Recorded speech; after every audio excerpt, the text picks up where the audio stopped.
Kami Citra, selamat datang di Tulungagung Membaca, Jangkung Baca dan Kreasi dalam rangka Tulungagung Membaca 2013. Kami di sini mengajak para pengunjung Taman Kusuma Citra untuk bersama-sama membaca, bersama-sama berkreasi dengan membaca.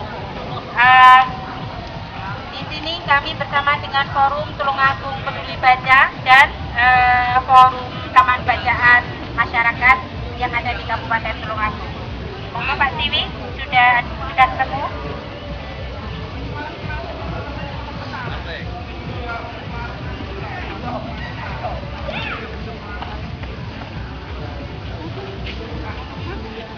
Oke, sambil menunggu Pak Siwi, tampaknya kita isi saja dengan sudah ingin membacakan cerita nih. Cerita koleksi terbaik 100 plus dongeng rakyat Nusantara. Buku ini ditulis oleh Bapak Gamal Komandoko dan kemudian dihadiahkan khusus untuk anak-anak Daklek, dan sekarang kita bacakan untuk Tulungagung Membaca. Bagaimana kabar kalian adik-adik semua?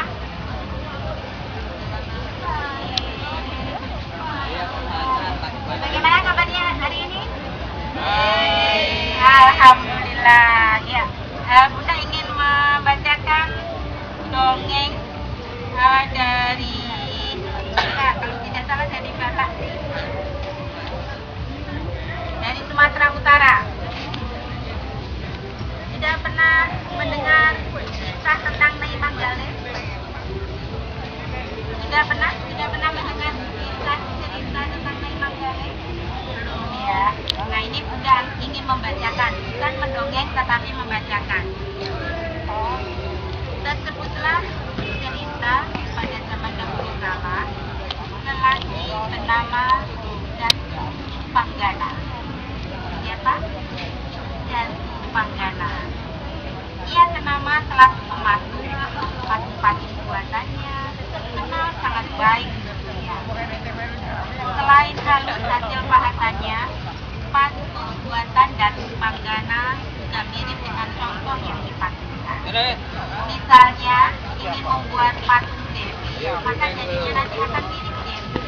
Demikian juga jika ingin membuat patung kita, maka akan sama seperti kita. Ya,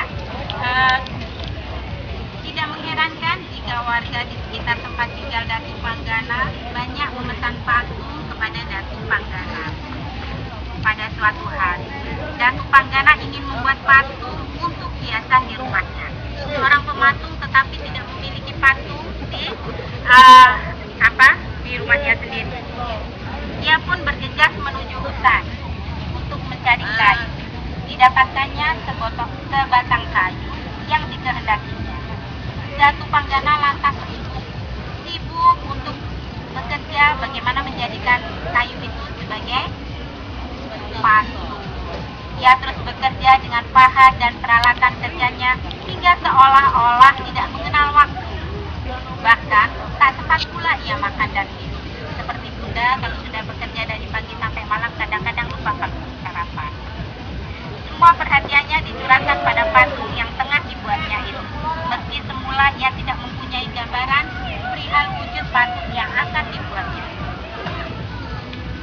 Datu Panggana terus bekerja hingga pada suatu sore selesailah patung itu.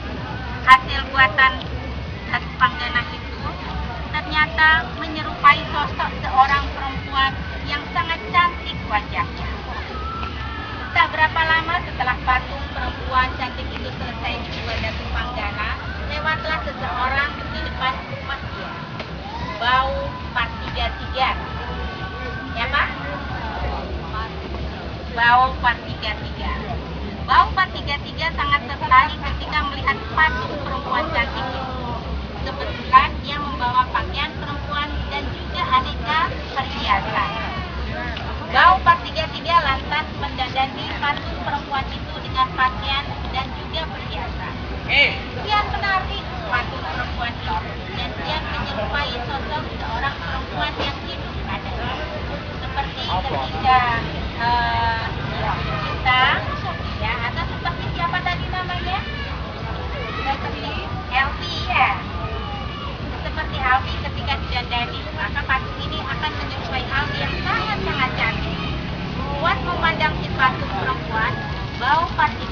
hendak pulang ke rumah.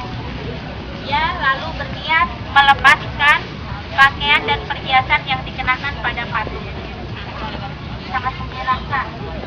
Ternyata pakaian dan perhiasan yang sudah dikenakan kepada patung itu tidak bisa dilepaskan. Seakan-akan sudah menyatu dengan patung itu. Bau Partiga berusaha keras melepaskannya, namun tetap pakaian itu tidak mau lepas dari tubuh siapa tadi? Patung perempuan itu. Nah, sama beratnya kanan dan kiri.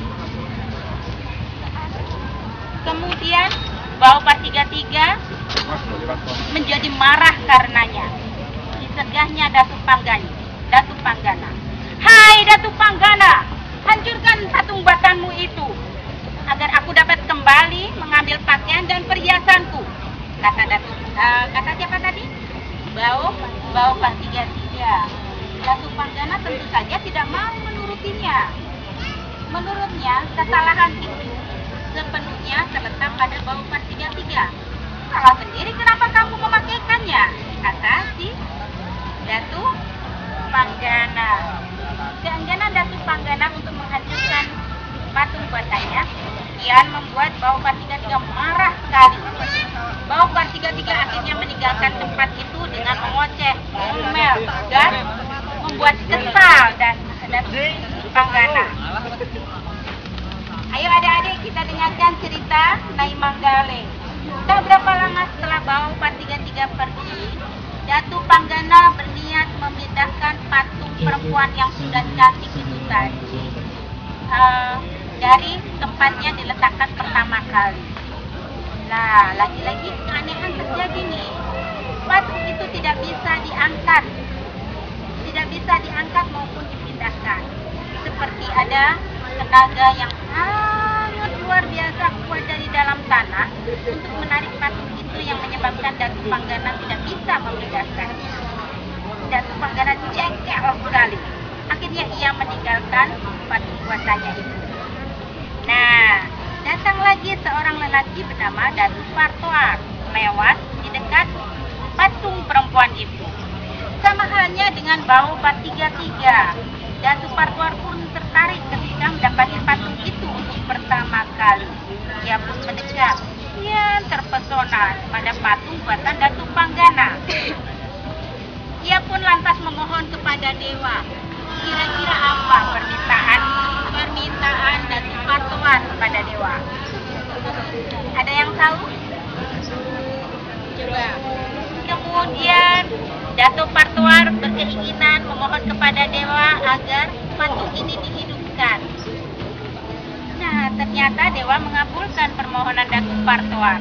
Dalam sekejap, patung perempuan itu menjelma menjadi seorang perempuan yang berwajah sangat cantik sekali. Istri Datu Partoar kemudian membawanya pulang. Istri Datu Partoar sangat senang mendapati si perempuan itu. Kebetulan mereka berdua tidak memiliki anak. Nah, kemudian Datu Partoar berujar begini. Ya, ku beri nama Nyai Manggale. Siapa? Nyai Manggale. Berarti Nyai Manggale itu tadinya apa? Patung. Ya, si perempuan senang pula mendapatkan nama Nyai Manggale dari istri Datu Partoar. Ia lantas menceritakan siapa sesungguhnya dirinya. Ternyata ia semula adalah manusia yang ditakdirkan dewa, yang tadinya patung kemudian ditakdirkan dewa untuk menjadi manusia karena permohonan Datu Partoar. Keberadaan patung yang menjelma menjadi manusia segera diketahui Datu Panggana. Ia pun bergegas menuju rumah Datu Partoar. Terperanjatlah ia mengetahui sosok Nyai Manggale yang tak lain adalah patung buatannya dulu.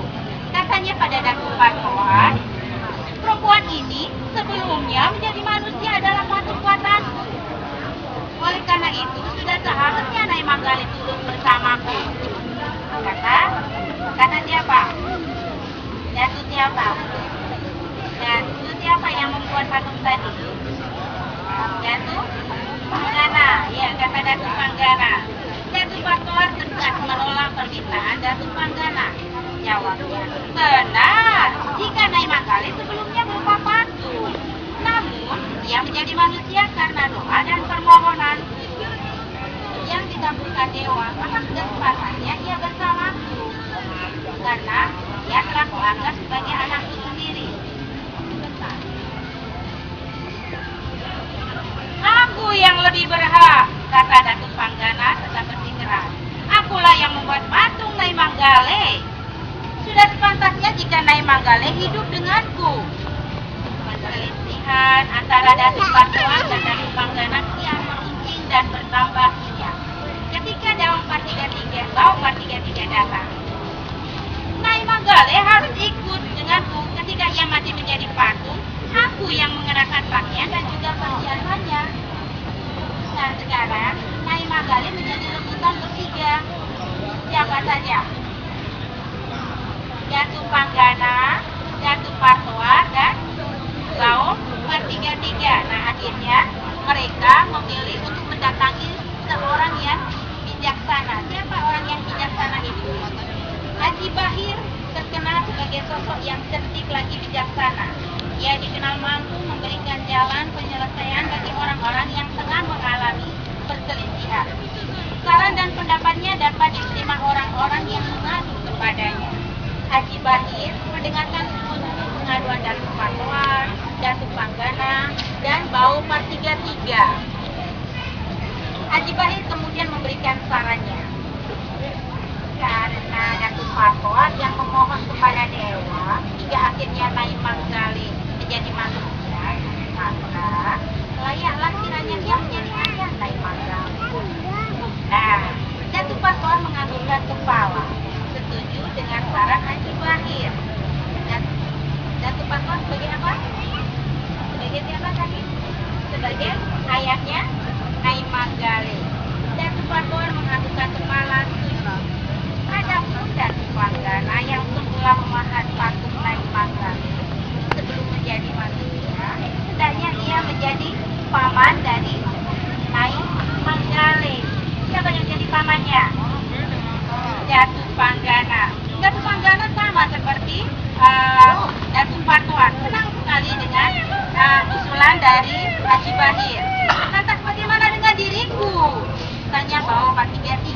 Karena usiamu yang terhitung masih muda, pantas kiranya engkau menjadi kakak dari Nyai Manggale. Nah, siapa yang menjadi kakaknya Nyai Manggale? Bau Partiga. Wah, senang sekali mereka bertiga. Nah, ternyata Haji Bahir bisa menyelesaikan perselisihan mereka bertiga dengan menjadikan mereka bertiga orang terdekat Nyai Manggale, yaitu Bau Partiga sebagai siapa? Sebagai kakak, Datuk Patoar sebagai ayah, dan Datuk Panggana sebagai paman. Maka mereka akhirnya bertiga menjadi rukun, memiliki Nyai Manggale, dan kecantikan Nyai Manggale terkenal di antara Sumatera Utara. Inilah kisah dari Nyai Manggale. Terima kasih, cerita ini bisa diceritakan ke teman.